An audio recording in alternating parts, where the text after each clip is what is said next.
Hello everyone and welcome back to the channel. Today we are doing the first episode of the XDL. That's right, I joined the X9 Draft League with 15 other content creators and Pokemon players, and so every Sunday, or at least at the very latest Sunday, possibly earlier, you can expect another match to be uploaded. If you want to just skip to the match, there will be timestamps, but since this is the first episode, I want to talk briefly about my draft and why I chose the Pokemon that I did, as well as the Pokemon that I'm bringing to this week. But I hope you enjoy watching the Flagstaff Flygons compete throughout the season.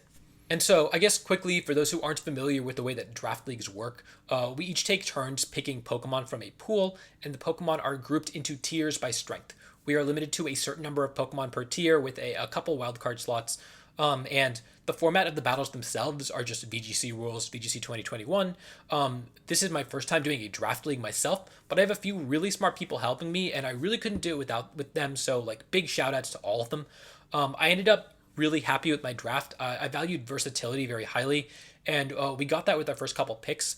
In VGC history, both Togekiss and Thundurus have run very offensive sets as well as very support-oriented sets, and can basically run anything in between if you really want to, so it gives us a lot of options. Those were actually two of the top three Pokemon on my draft board, the Pokemon that I wanted to prioritize, and the other Pokemon was Grimmsnarl, which we're actually facing this week. The rest of the team has really solid offensive and defensive coverage, but the one downside was that we didn't get a certain support Pokemon until the very end of the draft, so we're missing kind of like fake out users. For example, we only have Mr. Rhyme.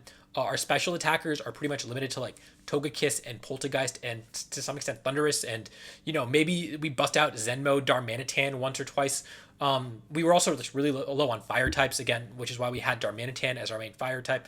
But anyways, with that, I guess let's move on to what we're using this week.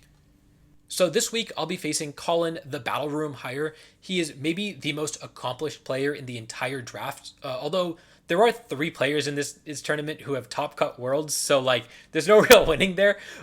We also built our Players Cup 3 team together, me and Colin, and we both got top 6 in North America, and our team really prominently featured Grimmsnarl, so it's no surprise to see him take that. That was, again, at the very top of my board. He knows how to use it really well, and I expect to see it in this matchup.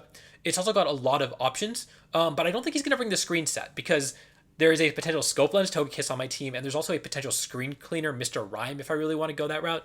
So I expect him to run some sort of trick set instead. It's got two fantastic partners for it in Blastoise and Zapdos that you see very often in VGC as well. And so it's worth noting, however, that with the exception of Rhydon, all of his powerful attackers fall into either one of two categories. Either they are special attackers, or they usually use like Iron Defense. And by that I mean Ferrothorn and Turtonator and to some extent Komodo all use Iron Defense very regularly in VGC. And because of that, we decided to hedge our EV spreads very specially defensively. Now, our team is very physically oriented, and so beating both Turtonator and Ferrothorn might be really difficult.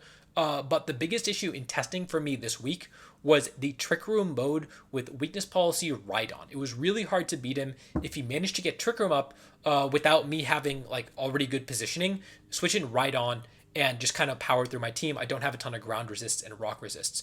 And that actually forced me to change up my approach pretty heavily from what I wanted to do. But I still need to respect the faster Blastoise, Zapdos, Grimmsnarl stuff that I think he's going to default to. And so looking over the team that I'm bringing this week, first off, we have support Thundurus. I think he's guaranteed to run Taunt Grimmsnarl to stop specifically support Thundurus, because otherwise it is so disruptive to him. Eerie Impulse just gets to hit everything on his team with the exception of, like, again, Hatterene and then Rhydon.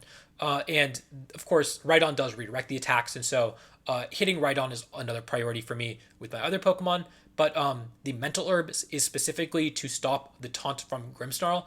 And so if we just get to lead Thundurus into something like Grimmsnarl Blastoise or Grimmsnarl Zapdos, and he tries to immediately Dynamax, click Taunt to prevent me from doing anything offensive. If he has a White Herb, for example, on Zapdos, then I can immediately Eerie Impulse, avoid the taunt one turn, and then Eerie Impulse again, either getting him down to -4 or -2. Our own taunt stops Togetic as well as Iron Defense Mons, so he can't start getting set up. If his Iron Defense Mons stay at +0 defense, they're pretty reasonable to KO. And then Leer lets our physical attackers hit a lot harder and also reverses the Iron Defense boosts, or the whatever defense boosts he brings, so that Body Press might do a little less.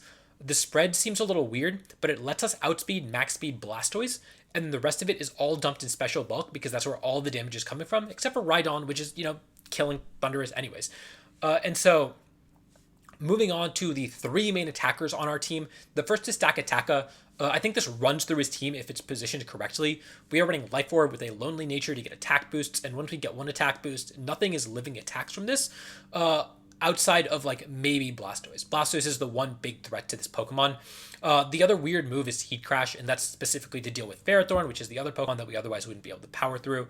Ferrothorn also, just again, generally kind of a problem for the team, and so having more ways to hit it is really valuable, although Heat Crash doesn't work if the Ferrothorn Dynamaxes, which hopefully doesn't come into play, because that was actually something that was really problematic.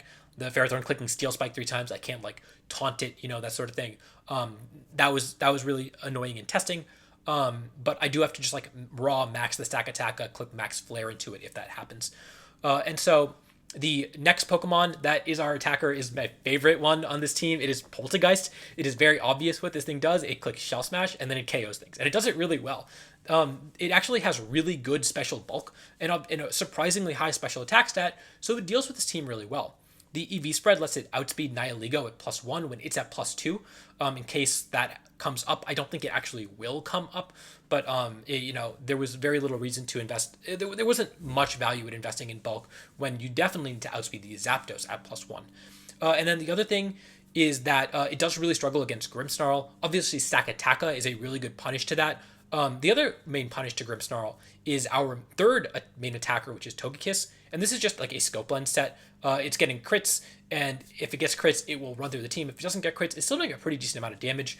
We decided it didn't need to outspeed the Blastoise because that's like running max speed Timid Togekiss, and instead we're just running enough speed to outspeed Nihilego at +1, and enough bulk to live a Blastoise max Hailstorm. And so we just get to click Airstream, live an attack, click Airstream, and then we outspeed it anyways.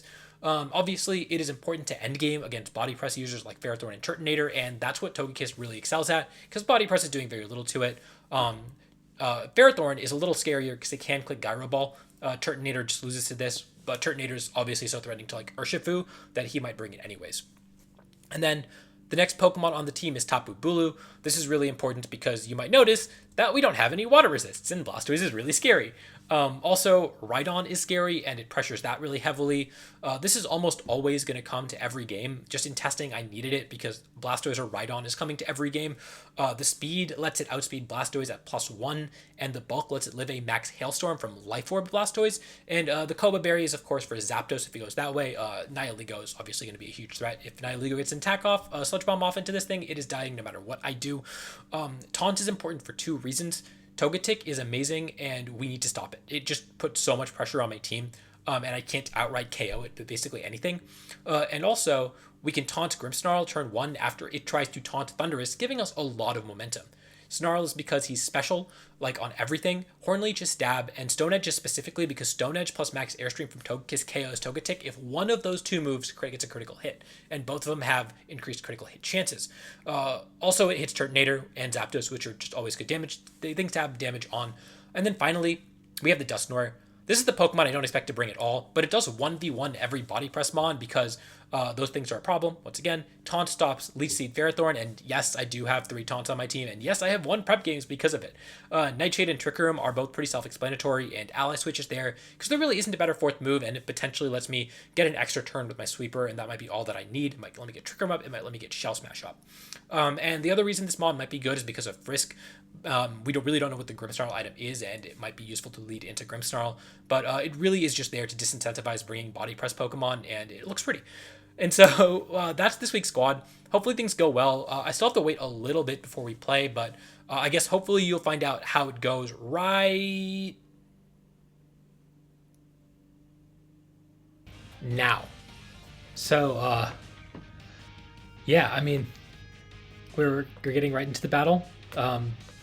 Really not used to doing live commentary during a battle, but let's get right into it, I guess. He's got the Grimmsnarl, Blastoise, Zapdos, Togetic, Nihilego, and Ferrothorn.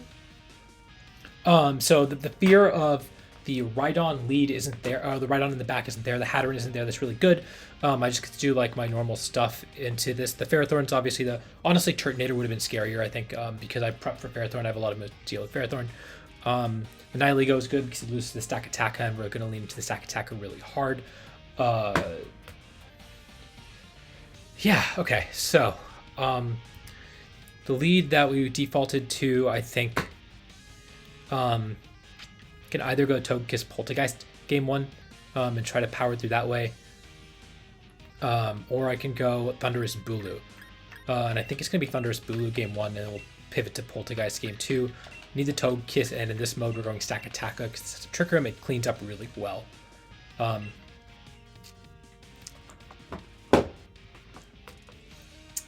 Okay. I'm nervous. This is like, so this feels like the weekend between the normal stages of Players Cup and the top 16, where you just have a week to prep for one opponent. Except we're gonna be doing this every week. I am like, you just like spend all day, like all week prepping. It's just so nerve-wracking. We do see Toga take Blastoise, which means that it's probably going to be something along the lines of like a. This looks like something like a Shell Smash variant potentially. So I can't just taunt with Bulu. The Bulu isn't doing much. I guess it can Snarl. Snarl is also not bad. It'll get it to -2 really quickly as I taunt with into Togetic. But that means that I lose a little harder to a Grimmsnarl switch-in. Do I?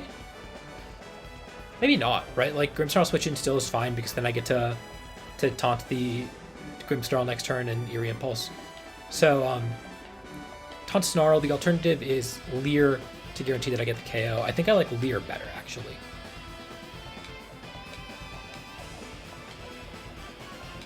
Because now I get the Eerie Impulse off next turn anyways.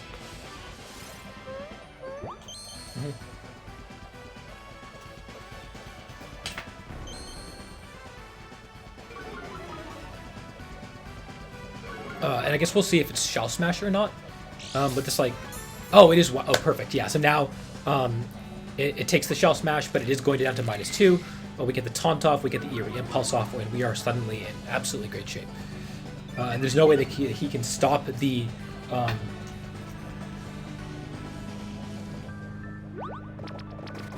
If he is Mental Herb, he would stop it, but I can't imagine he is Mental Herb. Yeah, okay. So now we just get to Eerie Impulse for free. There's an. I think we just Horn Leech. There's what else can you switch into? The Nihiligo is, I guess, the threat. So there's an argument to like Horn Leech the switch in, right? Because that's the thing that's going to be threatening the top of Bulu. But that's like a really bold play when it doesn't need to be. On the other hand, like, is he really going to stay in with Togetic here? Right? That's the other question. So I don't think it's unreasonable. We're going to do it. We're going to hit the Bulu. Sorry, the Nihiligo. No, we're not. He didn't switch out. That was the fear. Like, I just needed to play it a lot more safely. That's fine. It's fine. We'll take the Dazzling Gleam. We'll Eerie Impulse to guarantee that we live. And because he is at -2, we get to KO the next turn. I think. So maybe we should have gone with the linear game plan here. But we do live in tap. We live a Hailstorm. We are EV to live the Hailstorm.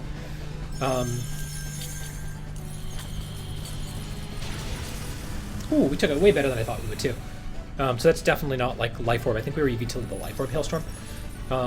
Let's see what Togetic goes for. It must be Dazzle.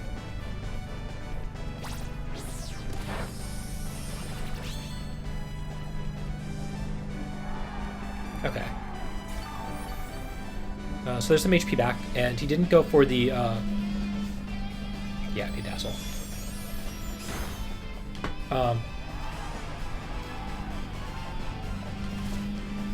So we do need to Eerie Impulse again to live another Hailstorm. I think we just have to go for it.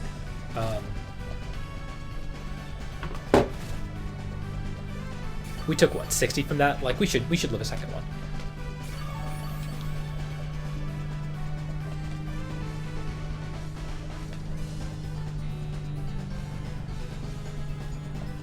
No, not that. The second one off. There's an argument to switch out, I guess. No, there's not. Like, this gets tricky when he switches out, but like, He did. Okay, cool. So now we just get this. I think we should just get this off no matter what. He should take a ton of damage. Yeah, he goes for Cannonade, which is probably good because he just starts getting residual damage, and that's more important for him. But, like, the two have to Thunderous.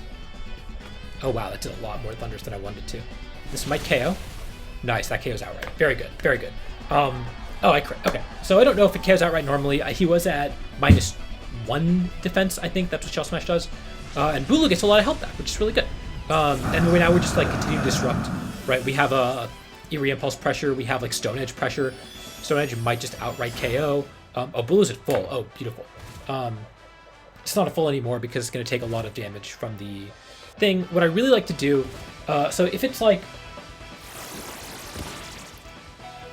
okay, if it's like Nihilego, we don't live a Sludge Bomb, obviously. Him taking 2 KOs isn't great, but we can do Eerie Impulse and we can switch to the Stack Attacka, and then we can guarantee ourselves the Trick Room the next turn. And in Trick Room, I think the Stack Attacka kind of cleans up the game. The main threat to Stack Attacka was the okay, and so this is fine too. We do get to just Thunderbolt the Togetic and Taunt.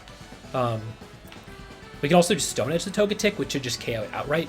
And then we're taunting with the.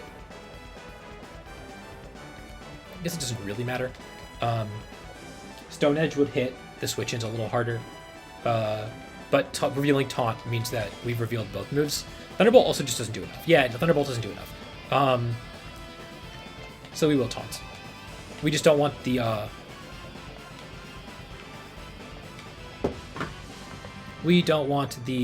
Iron Defenses to get up. Okay, and this should KO the Togetic outright.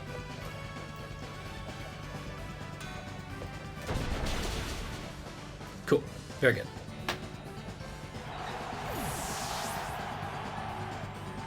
Oh, it's Curse. Very cool.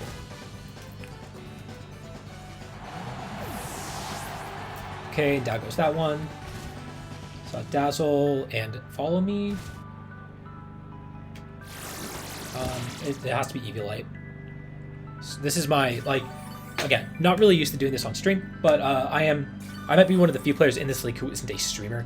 I mostly do, like, pre-recorded YouTube content, so I get the chance to, like, if I mess up, I just get to do it again. It's pretty great. Curse means it's probably like, I guess I want Trick Room up anyways, but like if I get Trick Room up, then I pretty much immediately win. But I also could just like protect the Toge's Hiss, switch out into Stack Attacka, follow me, Trick Room, and then win from there. That might be better. I don't have Protect on either of these mods. Never mind. So we are just going to go Stack Attacka right away. We can always just max. Nothing stop. Actually, yeah, we're just gonna max. There's no reason not to max. We're living any attack from Nihilego. We're living any attack from the Hail KOs before Grassy Terrain. Anyways, there should be at least one more turn of Hail, and then we'll win from there.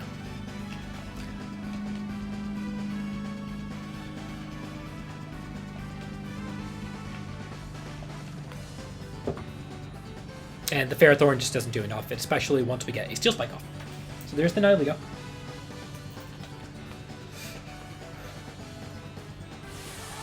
And we're asked to keep track of the KOs, so I'm going to start doing that too.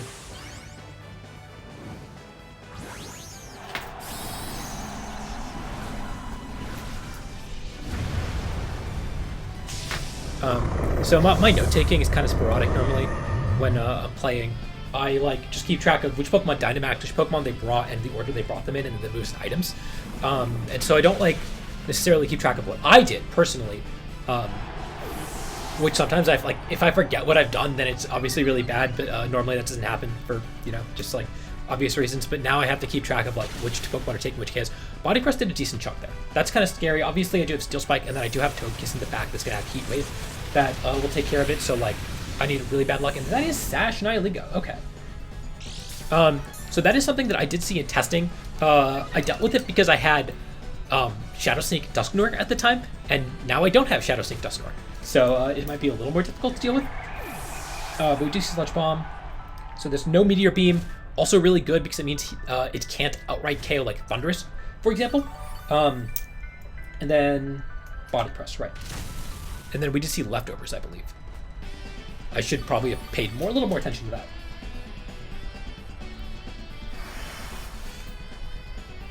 Okay, and there goes Terrain. Again, Togetic has Heat Wave. Curse probably means it has Gyro Ball. There's very little reason not to run Curse. That is the scary set for us. We did not see. So we are gonna max flare. There's no really reason not to try to conserve information. Like maybe conserving information is valuable. And just like clicking Heat Wave and Steel Spike. But then if suddenly I like like there's another turn of Cannonade and then I might just lose. So I'm just gonna click Max Flare, and if he goes to KO the Togekiss, then we do just win the game anyways. If I like miss Heat Wave, that's the scary part, right? If I hit the Heat Wave, it should just KO outright. It does, very good, so I don't reveal Heat Crash. That's gonna be valuable because I don't think he knows, I don't think he expects Stack Attack to have Heat Crash. Okay, and then so we see Stack got 1 KO there and Togekiss got 1. So yeah, that was clutch. That was really good. That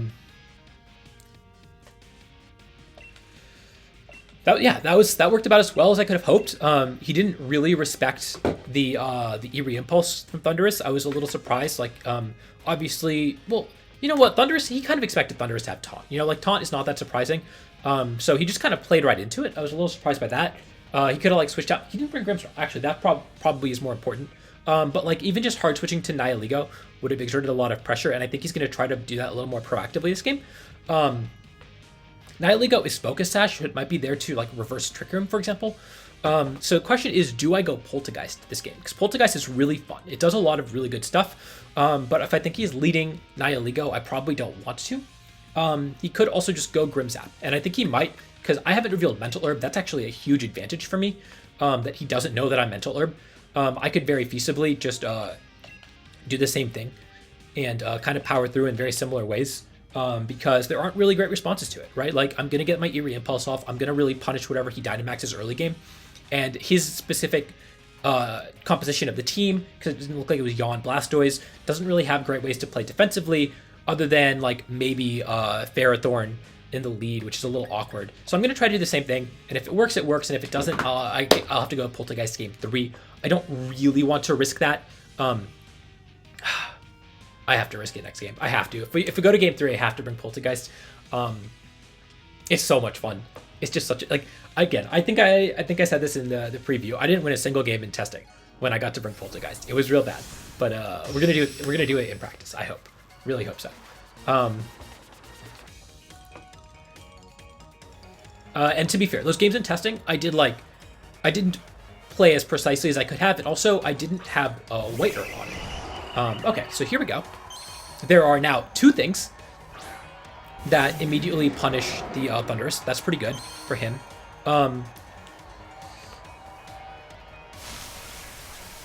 This is actually very scary. I might have to like Eerie Impulse the Blastoise twice and get in Nihilego. I do have like don't have Protect on Bulu. I have Snarl on Bulu. So this would have been a crazy lead for. Okay, so we're going to Eerie Impulse the Blastoise, and we're going to have to switch to Stack Attack, which is really obviously awkward for a number of reasons, but like we have to do it. I don't think Nihilego has a great punish to that. If he goes for a Meteor, not Meteor Beam, he can't run Meteor Beam because he doesn't have the, he has a Sash, which is really good to know. If he doubles the Bulu, that's kind of scary. Then I lose my stack, and that's kind of like a Pokemon. And then I'll have to go for like a second Eerie Impulse into Nihilego, max Airstream with Togekiss, and like try to use position Togekiss with Airstream to KO. But the issue there is that like Bulu doesn't actually outspeed. Let's see if we see the raw Dynamax, and we do. But that is the Blastoise. We see the Wave Ball, the blue ball. This lead is just so good into Poltergeist. It's insane how good Poltergeist is into this. So hopefully we can pull that off a little later if we lose this game. But yeah, we do see the Nihilego Blastoise lead. Hopefully he doesn't choose to double target the Stack Attack slot, because that is really what he's supposed to do. And right, oh shit, oh man, that is the White Herb. Yeah, forgot about that. Okay, so there's the double up into the Thundurus, or maybe it's not a double up. Okay, I need to remember that. Let's see if he called the switch. He did. He did not. Okay, cool. Very good. So now I get to follow me Trick Room, and then hopefully Stakataka can do enough. That's just kind of the name of the game from here, right? Is follow me Trick Room. Hopefully Stakataka can do enough. The Nihiligo didn't get a boost, and we are pretty specially defensive, so maybe that's a good start.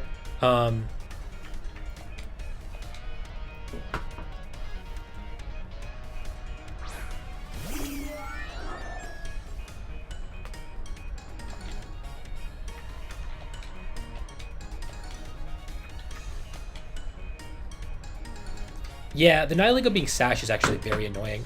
We will get to Snarl instead of KOing the Blastoise, and then we can... So first off, we have to live this attack. We didn't get the Beast Boost game turn 1, and we are not terribly bulky, but hopefully we live. Also, Sludge Bomb does more damage than Power Gem, so... Yeah, okay. I mean, that wasn't KOing anyways. So there's the Stoys. Stoys is the scary Pokemon. Like I said in preview, Stoys and Rhydon were the Pokemon that I was most scared of more than anything else.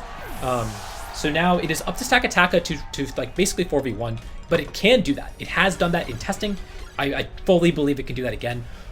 He has to like defensively pivots in Trick Room to take advantage of my Trick Room turns. That's kind of where this gets really spooky. Because like I do have to double down on this Nihiligo. I don't have any other way to get rid of it. And so if he just like switches in Ferrothorn, for example, I am just absolutely in an awful spot. But we are going to Snarl, so hopefully we can live one attack. We are going to, I think, Rockfall. This should just outright KO the Nihiligo, and it gives me a special defense boost on Stakataka. So once again, like this is like just doing everything I can to hopefully live an attack from this Blastoise with enough HP to like survive Life Orb Chip and survive the Bulklith at the end of the turn. And then the next turn after that, the Bulu is going to do enough to destroy the Blastoise. Hopefully. And Heat Crash will do enough to KO Ferrothorn if he brings that in to try to threaten it. So he does just let me go for it, which is good. So now I just have to not miss Snarl. I didn't get a Beast Boost. That's the other thing that's a little annoying. But I should still outright KO the Ferrothorn. So we get Sand Up. This is going to give the Stakataka a special defense boost because it's rock typing, and Snarl does double connect, so the Blastoise is going to be down to -1 special attack. So hopefully we can take a Cannonade, because if we can't, the game is over. Hopefully take the Cannonade and the Cannonade chip afterwards. Oh wow, that was so little! Oh my god, that was insane! We took that like a champ! Oh, that feels so good, because now, what is it going to switch in? This is a Life Orb Stakataka. I mean, we didn't get the +1 because the Focus Sash, which is a little sad, but like, this is a +1 Stakataka. And this is also where like not revealing Heat Crash might be really valuable. He could very well go for a Ferrothorn switch in here, saying, yeah, Ferrothorn's going to cover basically everything, and then we'll get the, and Ferrothorn's going to KO the Bulu when it's just not. First off, I did EV the Bulu to live this attack by reducing its speed stat, but I guess with the lower... Okay, never mind. It doesn't actually live this attack. So you do go for the Max Flare here. Hopefully this KOs the Ferrothorn outright. We did see it was not Akaberry. I think it was Leftovers. And then hopefully Hornleech is going to do enough to KO this Blastoise because it kind of needs to. It either needs to or it needs to be something very unthreatening in the back. Or we get to, like... I don't know. This is actually not bad at all. This should KO. It does. Yeah, good. So now the Bulu potentially gets 2 turns to KO the Blastoise, and that's kind of all we need, I think. Like, we have multiple Trick Room turns. I don't think that he gets to do enough damage to the Bulu, especially not in Sun. Like, we have Special Defense Investment. We get Hornleech Recovery next turn. We are slower. I don't think there's... we got the +1 attack boost, so we should outright KO the the Togetic, which is the scary thing in the back. So now I think the only thing that loses the game is maybe, like, Big Tier's Grimmsnarl might do it somehow. Pull it off. Right, if he, like, goes for a Fake Tears into Tapu Bulu, I KO it. At this point, actually, if it's Bulu, if it's a Grimmsnarl, I just double the Blastoise. And it's his Zapdos, so I think that it is going to be really hard for him to not immediately lose to this Rock Ball. This Rockfall should KO the Zapdos. The Hornleash should KO the Blastoise. And the game should be over. I hope. I really hope. Okay. No Charty Berry. No Charty Berry. Yeah, I think the item normally procs first, so... There we go. There we go. Let's go. Yeah? Okay. And now we get back to full health because of Hornleash, which is just sick. Right. This is great. This is great. I think we just won. First week. Oh man. So I faced Colin in round 2 of Players Cup 3, and we were using the same team, like I mentioned, and so like, it was a team kill there, and it always feels really bad.